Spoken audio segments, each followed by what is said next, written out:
Hello guys and welcome back to another CSGO video. Now today I'll be going over a lot of tips and tricks to be able to hit the mid pick down mid on Dust 2 more effectively. Now Dust 2's mid is one of the most iconic places for sniper battles in the game, and getting a kill down mid can be highly influential to turning the round in your favor very early into the game. Now there are obviously various different things you can do to help improve this. That's what I'm going to be going over. Now there are also various timestamps in the description to the different sections of this video, so check it out if you want to skip to certain parts. It's only going to be a short video, but I thought I might make it because quite a lot of people when in my games don't actually know of the cool things you can do to help improve yourself with this technique. Now starting off with the T side. Now personally this is my preferred side, as most of the time depending on your spawn the T's will actually get the peeker's advantage.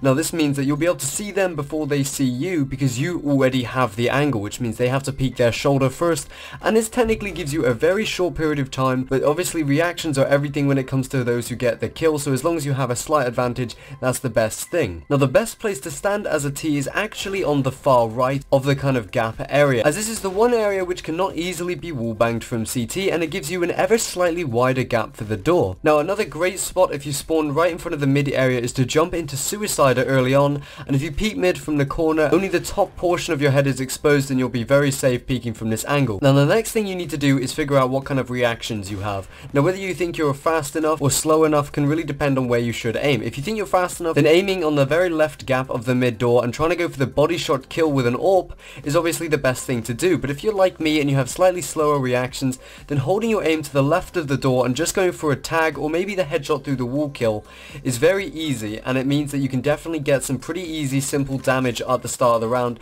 and even if it's not a kill, minus 40, minus 50 damage is a great advantage into the round. Now I found this map on the workshop. It's actually made by Crashz. Now for those of you who don't know, he's quite a famous map maker on the workshop community.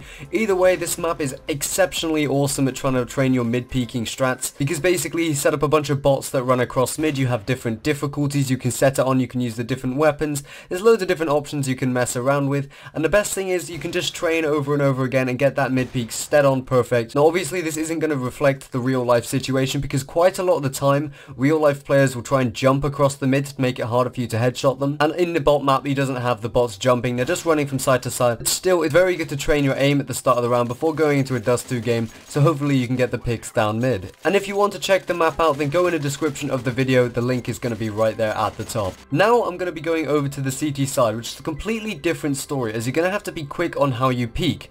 Now this is why I prefer using the Scout, as maneuverability is so superior to the AWP, and I guess the autos, which means you can dodge bullets a lot more effectively. Now obviously you can try using the common Wallbang Spots. Basically if you stand in this back corner, you can aim in these two really nice spots which allow you to pick off the guy who's holding the left side and the middle side of mid. Obviously they may not be standing in the exact positions, but if you just peek out a little bit to the right you can get their exact position and try and hit the wallbang. I actually have a video where I hit a bunch of these wallbangs in a game. I made a little montage of it a while ago, but the best video for you guys to check out is one made by TrilluXe. He made the whole tutorial covering this, and that's actually where I found this spot to wallbang in the first place. There'll be a link in the description for you guys to check that out as well if you're looking for more detail on how to hit this wallbang. Another great strategy is one that's known as the PashaBiceps strat, and this is because, well, personally I learned it from watching him play. Now this is quite simply just as you run to the door, if you pop a flash straight over the kind of barrier the door sits in, and just as the closer you get it to the bottom with it going over, it gives the terrorist less time to react to the flashbang. But basically what this will do is this will partially blind anyone who's looking at mid, and it allows you to peek really close up to the door, meaning it should be quite an easy kill. Here is an example of me hitting this quite perfectly down mid on a casual game. Now I was really satisfied with this kill, and it's definitely one of the best ways to peek, but the problem is the flashbang from this range doesn't actually fully blind enemy terrorists when they're looking onto you.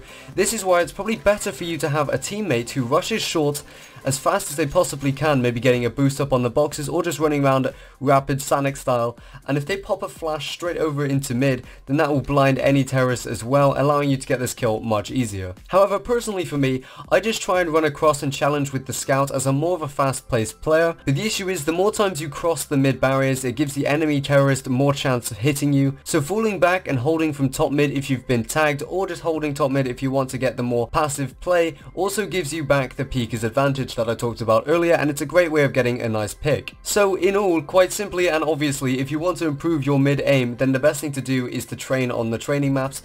from the workshop. Another thing to do is just by going on casual, testing it out a bit, or just trying it in comp situations.